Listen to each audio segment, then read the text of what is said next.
Oh, I hear you. You're well-educated people. You've heard the arguments. Yes, brother, I understand that, but you see what happened was there were individuals who came and doctored the Bible up, and it's been translated so many times, and it's been changed so many times. And when I talk to college students sometimes, they tell me about this myth of these overzealous monks who went out and changed the Bible so that things would match up, so that it would look like we have older documents than we actually have. And in fact, and I think they're really telling me something when they tell this, you know, we don't have any of the originals. Like I'm supposed to shake in my boots when they tell me that. Listen to me. If overzealous monks want to change the Bible, can I explain to you what they would have had to do? 3 levels of conspiracy. Level number 1, they would have had to have a manuscript conspiracy. When we're talking about just the New Testament itself, there are over 6,000 manuscripts or portions of manuscripts for the New Testament itself. Now, that may not sound like a lot to you, but can I compare it to a couple of things? Julius Caesar's Gallic Wars. That's how we know about Julius Caesar and his conquest. We have around 10 manuscripts. Aristotle's Poetics. We have nearly 5 manuscripts. When it comes to the writings of Herodotus, we have less than 10 manuscripts. When it comes to the writings of Homer, less than 10 of each of his writings. When it comes to the New Testament, we have 6,000 manuscripts or portions of manuscripts for the New Testament. Folks, that's not even close. Well, you don't have the originals. No, we really don't. But guess what? We can get earlier than AD 120 with some of the copies that we have. When it comes to Julius Caesar's Gallic Wars, the earliest thing we can put our hands on was written 900 years after the original. But nobody's tearing down the walls in college because they're reading Caesar. When it comes to Aristotle, the earliest thing we can put our hands on was written 1,400 years after the original. But when it comes to the New Testament, we can put our hands on documents that were written within decades of the originals. So if these overzealous monks wanted to doctor the Bible, what they would have to do is find over 6,000 manuscripts, change all of them, not show their ink work, get them all back where they stole them from, and never tell anybody what they did. That's just level number 1.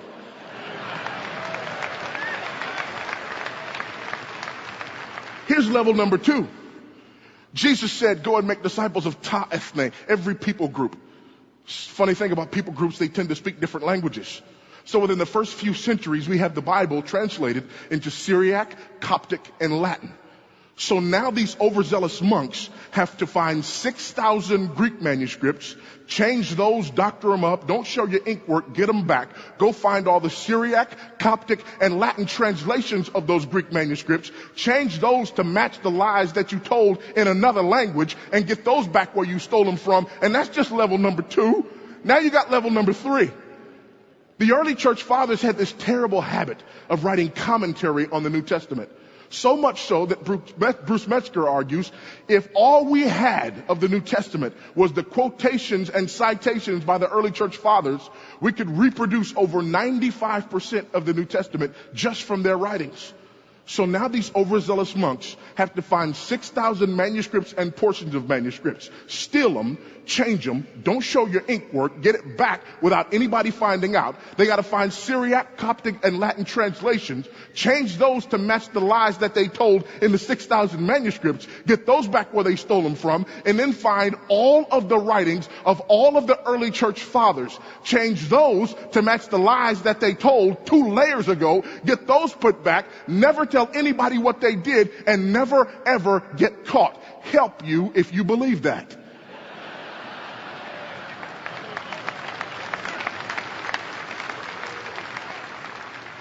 We have a reliable collection of historical documents written down by eyewitnesses during the lifetime of other eyewitnesses. So far, we just got a good history book. Now it gets good. They report to us supernatural events. Look at what he says here. Verse 17. For when he received honor and glory from God the Father, such an utterance as this was made to him by the majestic glory. This is my beloved Son, with whom I am well pleased. And we ourselves heard this utterance made from heaven when we were with him on the holy mountain. Now we got the Mount of Transfiguration. Now we got supernatural events, not superhuman events. We have supernatural events. Stuff you can't get good enough to do. We're not talking about psychosomatic healings. We're talking about a woman with an issue of blood who is healed instantly. We heard earlier about the man with a withered hand, healed instantly. Men who were blind from birth, deaf from birth, mute from birth. Men who were lame from birth, healed instantly. One of my favorites. Jesus tells the disciples, y'all go over to the other side of the lake, I'll meet you.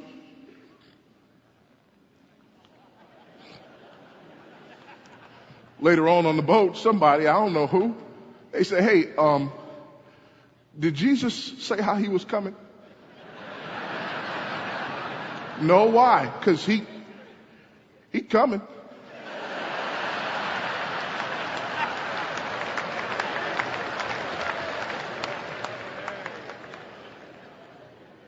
Or my favorite of them all, Friday, dead. Sunday, risen.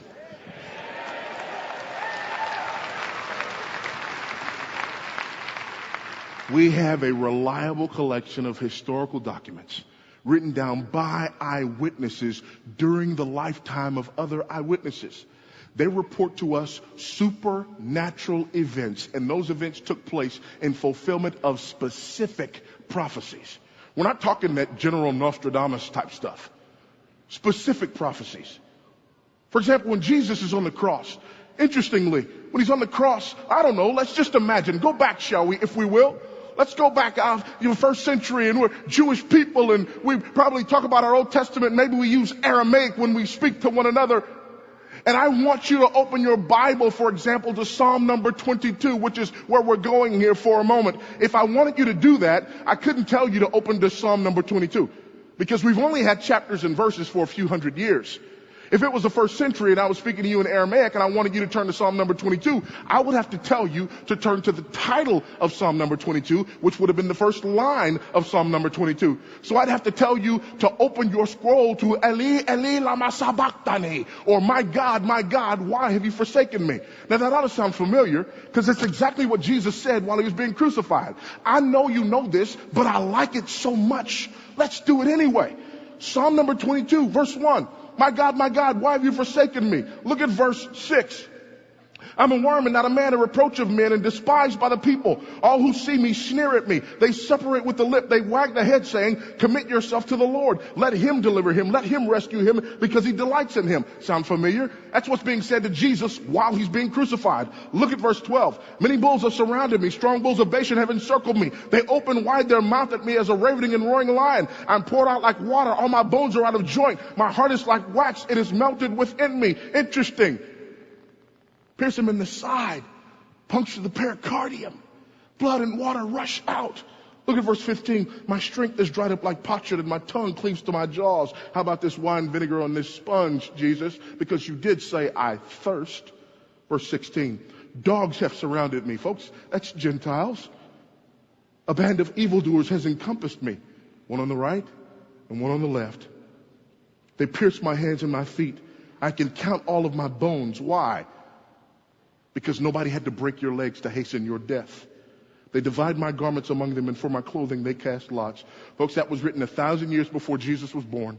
It was written by a man who never once saw crucifixion in his life, because crucifixion had not yet been invented. That is why Peter can say, back in our passage, verse 19, so we have the prophetic word made more sure.